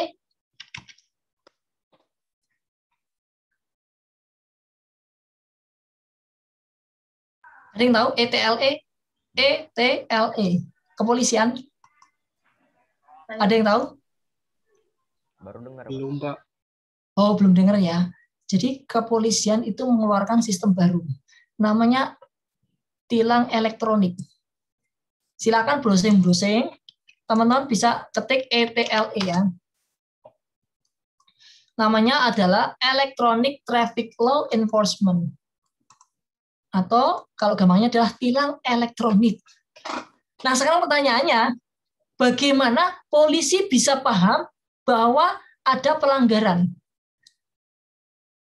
Coba Anda bayangkan cara sebelumnya, manual. Cara manualnya bagaimana kira-kira? Polisi bisa mendeteksi pelanggaran. Caranya adalah? Ini, Pak. Cegatan, Pak. Nah, betul sekali. Itu cara manualnya kan? Jadi, polisi terjun ke lapangan, merazia, atau bikin cegatan. Betul nggak? Itu cara manual. Nanti kalau ketemu, itu nggak pakai helm, langsung diberhentikan, dikasih bukti, denda, tilang. Ya, kalau nggak punya duit, ya pakai tilang gitu kan. Kalau polisi sekarang kan tidak mau nerima uang ya. Ya, itu secara teorinya ya, secara teorinya gitu. Tapi secara praktiknya kan tergantung kuat mana, jin atau malaikatnya. Kalau kuat setannya ya yang kita sampaikan itu diterima aja. Ada yang gini ya, oke Pak saya terima, tapi tilang tetap jalan. Itu polisi yang lebih maju sekarang gitu ya. Ada yang seperti itu juga. Itu Bapak itu saya terima sebagai hadiah, tapi tilang tetap jalan ya Pak. Kalau saya gitu aja, oh terima kasih Mas dikasih. Ini saya mau ngasih tetap tilang ya gitu. Jadi itu benar-benar belak-belakan ya. Kalau saya sebagai polisi ya gitu aja. Akhirnya ya jangan dong Pak ini ya udah uangnya saya kembalikan gitu kan. Polisi yang bagus kan gitu ya, dia tidak akan menerima. Nah, dari situlah kemudian muncul tilang elektronik. Kenapa? ibaratnya kita menghindari adanya kontak fisik langsung. Sehingga mengurangi terjadinya kasus tadi, salam tempel. Menghindari salam tempel tadi. Salah satu tujuannya itu. Yang kedua, itu bagus untuk reputasi kepolisian. Kenapa? Karena kalau misalnya ada salam tempel, itu mungkin sampai kapanpun masih bisa terjadi. Betul nggak? Nah, salah satu caranya adalah lewat tilang elektronik. Nah, bagaimana cara mengidentifikasi secara elektronik? Silakan teman-teman coba lihat. Ya, penjelasan dari polisi bagaimana. Lihat di videonya. Ternyata ya, yang kita lihat, ada mobil jalan, gitu kan. Kelihatan tuh, dia nggak pakai sabuk pengaman. Nah, kelihatannya dari mana? Dari alat namanya CCTV. Nah, ini CCTV-nya harus bagus. Kenapa? Karena dia harus menangkap benda bergerak cepat. Jadi CCTV-nya kualitasnya kualitas bagus ya. Nah, artinya input yang kita peroleh adalah dari gambar. Bayangkan ya, dari gambar. Jadi Anda jangan membayangkan input itu harus dari keyboard manusia ngetikin ke dalam aplikasi. Bukan itu. Jadi input itu tidak selamanya berbentuk teks. Bisa berbentuk apa? Salah satu contohnya tadi ETLE ya.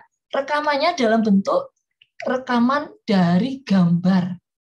Ini nggak ada di sini ya. Ini juga nggak ada di sini. Contohnya tadi, bisa gambar, bisa video.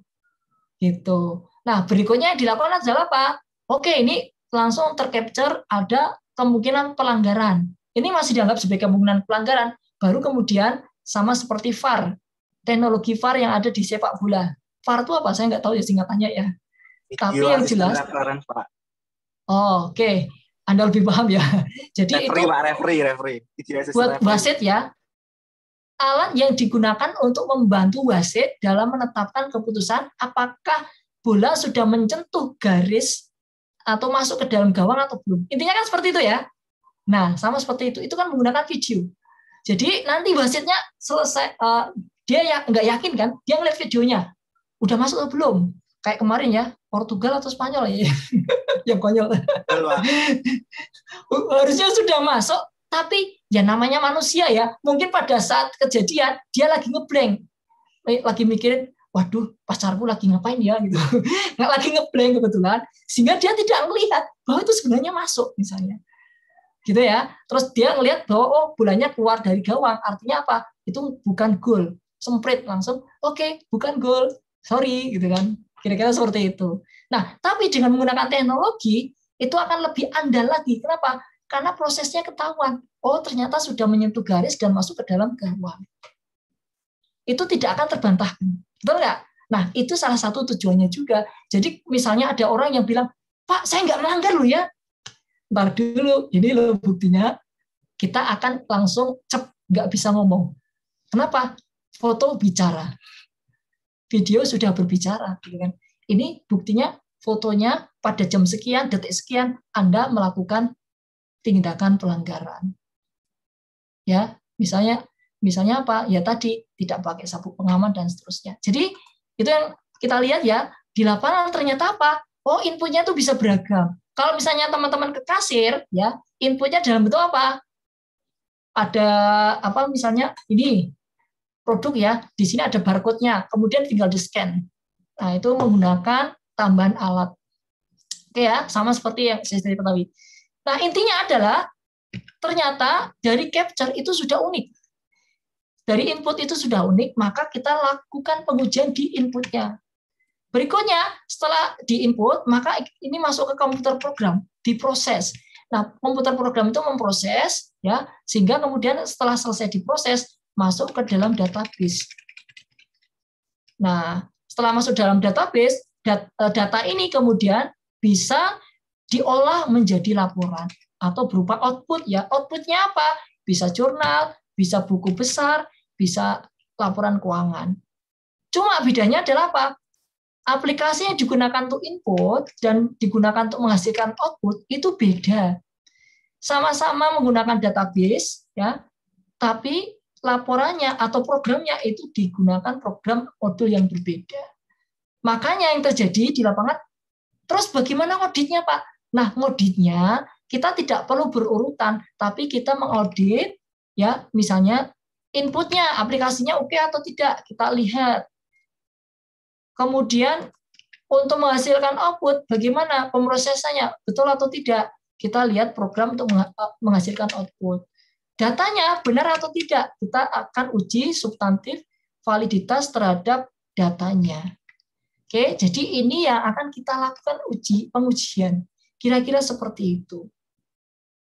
Oke ya, ini kira-kira pengujiannya seperti itu. Jadi input, proses, dan output itu akan kita uji. Nah, dari situ nanti ketemu, Pak, oh ternyata berarti kita fokusnya adalah apa? Kembali ke gambar yang sederhana. Artinya kita menguji, input kita uji, proses kita uji, output kita uji, database yang dihasilkan dari pemrosesan itu kita uji, dan yang penting kita juga menguji pengendalian internalnya seperti apa. Ini kan ada aktivitas pasti ada risiko. Nah, karena ada risiko, ada aktivitas pengendaliannya. Kalau ada aktivitas pengendalian, maka kita akan uji apakah aktivitas pengendaliannya ada. Yang kedua, sudah efektif atau efisien atau tidak. Nah, itu yang akan kita uji. Nah, hasil akhirnya adalah apa? Hasil akhirnya sama seperti gambar di sini. Mana yang tadi terkait dengan laporan? Nah, di sini. Wah, jalannya cepat. Nah, di sini. Kalau kita menguji laporan keuangan, maka hasilnya adalah aplikasinya ternyata andal. Oke, kalau andal berarti kita yakin kita bisa menerbitkan laporan misalnya wajar tanpa pengecualian. Loh, tapi tunggu dulu. Kita akan cek secara substantif datanya bagaimana. Kalau datanya oke, tidak ada yang aneh-aneh, wajar. Kalaupun ada error, ada kesalahan itu tidak material, maka kita bisa terbitkan opini wajar tanpa pengecualian atau opini-opini lainnya. Kira-kira seperti itu. Oke, baik, dari sini ada pertanyaan? Silakan. Tanya, Pak. Ya, silakan, Mas. Tentang yang tadi, Pak, yang WTP. Itu kan waktu PKL kemarin kan saya bantuin BPK ya, Pak. Ya. Jadi itu ada satu instansi yang terkena korupsi tapi dia masih bisa dapat WTP, Pak. Oke. Itu gimana, Pak? Kan datanya mesti berbeda gitu, Pak. Laporan keuangannya. Nah, sekarang saya tanyakan. WTP itu terkait dengan apa? Orang atau terkait dengan laporan keuangan? Terkait tentang laporan keuangan, Pak. Nah, itu yang harus dibedakan. Ya. Yang harus dibedakan di situ. Oke, mungkin ada oknum yang melakukan kecurangan. Kan oknum. Tapi yang perlu kita lihat adalah apakah pada saat proses menghasilkan laporan keuangan tadi, ya, data-data yang ada sudah diproses secara baik atau tidak? Sudah disajikan secara wajar atau tidak? Kalau memang disajikan secara wajar, berarti laporan keuangannya ya memang sudah sesuai dengan standar akuntansi yang berlaku umum. Meskipun ternyata ada pihak yang melakukan korupsi atau kecurangan. Nah, kalau kecurangan kan nanti ketahuan nilainya berapa, tapi catatannya kan tetap ada, dan kita tahu nilai wajarnya berapa transaksi itu. Betul nggak? Sehingga ketika misalnya ya, laporan keuangannya itu sudah dikoreksi sesuai dengan nilai seharusnya, termasuk yang dikorupsi tadi ya, kan ketahuan angkanya harusnya berapa. Harusnya misalnya tadinya ditulis 1 miliar, padahal harusnya 10 miliar. Nah, ketika ditemukan dan ketahuan bahwa orang yang melakukan korupsi misalnya ya, kan nilainya kita paham, nilainya berapa, seharusnya 10 miliar. Nah, 10 miliar tersebut bisa dilakukan penyesuaian dan itu menjadi laporan yang wajar. Kan intinya seperti itu. Cuma yang menjadi problem adalah pertama mungkin terkait dengan konsekuensi atau masalah materialitas. Kalau memang nilainya material ya, maka bisa jadi laporan keuangannya tidak WTP dong gitu.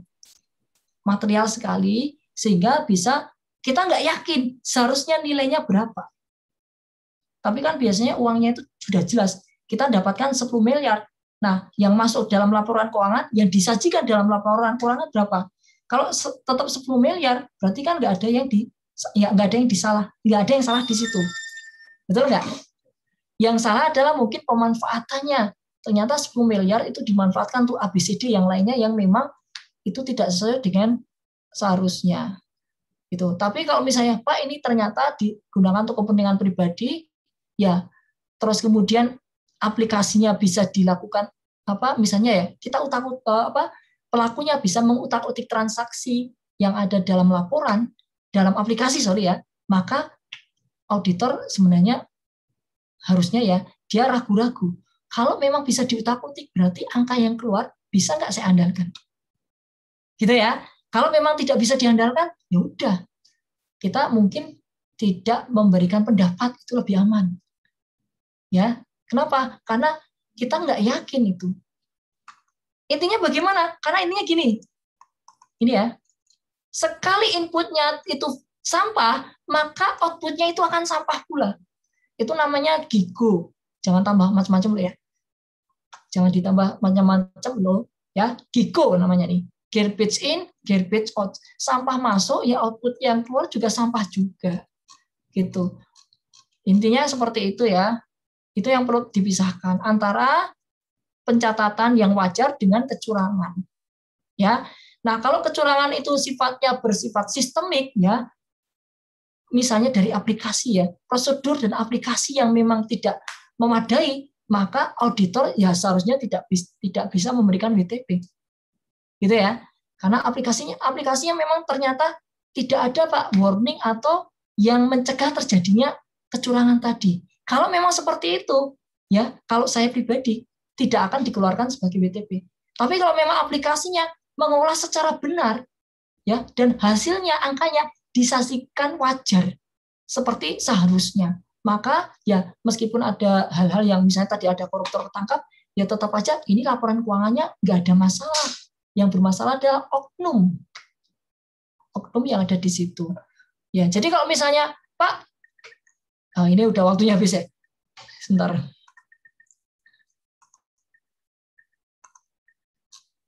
Ini udah hadir semua ya, saya tutup ya. Sedikit lagi ya, biar tadi nggak bunyi. Jadi intinya adalah selama si auditor itu meyakini bahwa itu kesalahan tidak bersifat yang dilakukan oleh koruptor itu tidak bersifat sistemik dan mengganggu kewajaran dari laporan keuangan yang disajikan, maka ya bisa aja mengeluarkan opini WTP tadi, gitu ya, bisa aja karena secara substansi memang pencatatannya tidak bermasalah. Itu yang bermasalah adalah penggunaan atau bagaimana output pendanaan tadi digunakan untuk hal yang tidak seharusnya. Gitu ya. Nah, kalau memang tidak seharusnya berarti laporan keuangannya berubah. Misalnya untuk kepentingan pribadi, harusnya untuk dana CSR, tapi untuk kepentingan pribadi. Nah, laporan keuangannya kan jadi menyesatkan kalau diisi sebagai dana CSR. Nah, itu baru menurut saya itu harusnya bermasalah itu. Nah, tinggal material atau tidak.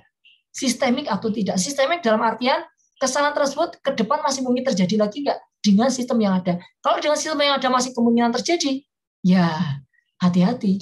Auditor seharusnya hati-hati ketika memberikan opini. Mungkin jawaban saya tidak memuaskan karena ini lebih ke arah substansi audit yang wajibnya ditanyakan ke pelajaran audit ya, bukan pelajaran ini ya. Tapi ini menurut pendapat pribadi saya ya, bisa jadi salah. Ya, saya dari awal akan menyampaikan ini ya. Jangan sampai nanti, wah menurut Pak Agung seperti ini. Ya belum tentu saya ini kepakaran saya nggak seperti Pak Cahyo atau Pak Muhadi yang memang beliau sudah lama di audit ya. Bukan beliau di audit ya, sudah lama mengajar audit. Pak Marmah misalnya. Oke, kira-kira seperti itu. Gimana? Bisa dipahami nggak? Jadi kita lihat substansinya ya, substansi permasalahannya seperti apa. Gitu ya. Contoh sebenarnya kayak Jakarta ya, itu pembelian tanah itu contohnya ya. Tanah ya kita mungkin ya antara nilai itu sifatnya inflator nilainya terlalu besar atau tidak, itu kan tergantung sudut pandang. Ya, sudut pandangnya siapa? Yang terjadi di lapangan memang ketika terjadi temuan adalah perspektif auditor dengan audit itu beda. Kenapa? Karena kriteria yang dipakai tidak sama. Itu aja. Misalnya gini, saya menjudge berdasarkan pengetahuan saya sebagai orang Islam, ya kan? Mungkin itu pasti akan beda dengan orang yang punya keyakinan lain, misalnya agama Buddha atau agama Hindu. Betul nggak? Nah, kira-kira perspektifnya seperti itu. Ya nggak nyambung. Ya jangan diinikan lah, gitu kan. Nggak nyambung. Kenapa? Karena sudah dari awal perspektif kriteria yang dipakai beda. Kalau berbeda ya, kalau kita perbandingkan itu tidak lagi apple to apple. Ya, tapi apple makan jeruk. Atau jeruk makan apel, sehingga apelnya keruak. Sampai sekarang ya nggak balik-balik. Apel keruak. Oke, baik itu saja yang mungkin saya sampaikan. Terima kasih atas atensi teman-teman. Nanti sambil jalan, ini ada penugasan. Maka penugasan kelompok tadi, tolong teman-teman buat kelompok dulu. Untuk keperluan penugasan kelompok tadi, teman-teman harus bikin kelompok. Tadi sudah saya bilang berapa orang? Maksimal 4 orang ya. Maksimal 4 orang, kemudian minimal 3 orang. Maksimal 4 orang, minimal 3 orang, bikin kelompok. Tugas awalnya nanti salah satunya misalnya akan saya jelaskan lebih lanjut ya. Bagaimana melihat pengendalian internal dalam suatu aplikasi. Nah, yang mau dilihat adalah pengujian terhadap input, validasi input. Tujuan utamanya seperti itu. Nah, penugasan kelompok lain-lainnya mungkin sambil jalan akan saya sampaikan. Tinggal teman-teman ingatkan saja. Oke, baik. Itu saja ya. Mohon maaf ini saya dolim lebih dari 4 menit. Saya langsung aja. Wabillahi taufiq wal hidayah. Wassalamualaikum warahmatullahi wabarakatuh.